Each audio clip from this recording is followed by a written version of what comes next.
La matinale d'Europe 1. Nico Saliagas. Tout de suite, c'est l'édito écho de Nicolas Barré. Bonjour Nicolas Barré. Bonjour Nikos. Vous êtes le directeur de la rédaction des Échos. Le Premier ministre Édouard Philippe a demandé à chaque ministère de se préparer à une sortie du Royaume-Uni de l'Union européenne, mais sans accord. Benjamin Griveaux, le porte-parole du gouvernement, le disait hier sur notre antenne.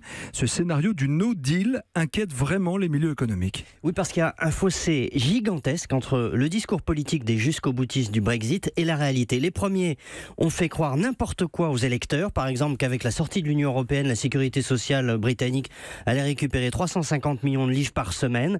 C'est avec ce genre d'argument qu'ils ont gagné le référendum de juin 2016, mais aujourd'hui, la réalité économique les rattrape.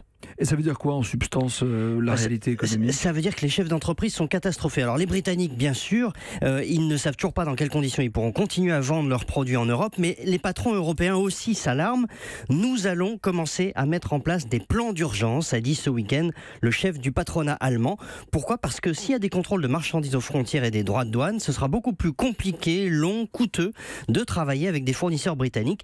Pour le MEDEF allemand, qui rejoint d'ailleurs ce qu'on pense ailleurs en Europe, la base industrielle britannique va en prendre un coup, car à l'avenir, les entreprises du continent vont se tourner vers d'autres fournisseurs situés à l'intérieur de l'Union européenne. Mais est-ce qu'il existe quand même une petite chance quelque part de trouver un accord avec les Britanniques ? Alors, Michel Barnier, le négociateur européen, se donne jusqu'à la mi-novembre, mais au moment où commence la campagne des élections européennes, il y a une leçon à tirer de cette affaire du Brexit. On peut gagner une élection avec des arguments complètement fallacieux, et on en entend souvent lors des campagnes européennes, mais ensuite, on le paye très cher quand la réalité vous rattrape, et c'est ce que les Britanniques sont en train de découvrir chaque jour un peu plus.